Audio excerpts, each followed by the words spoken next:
విడిచేవాడా మీ నామమునకే స్తోత్రం. మహిమగల మా తండ్రి మీ నామమునకే స్తుతి స్తుతి స్తుతి స్తుతి స్తుతి స్తుతి స్తుతి స్తుతి. దేవా మీ నామమునికి మహిమ కలుగును గాక. పరిశుద్ధుడు పరిశుద్ధుడు అని ఆయన పరిశుద్ధ దేవదూతలతో నిత్యము కొనియాడబడుచున్న దేవుడు. యుగయుగములు నీవే స్తోత్రార్హుడవు. సర్వోన్నతుడా మీకు స్తోత్రము.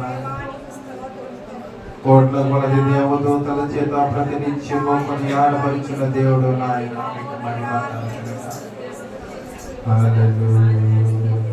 స్తోత్రం స్తోత్రం స్తోత్రం. బలుమా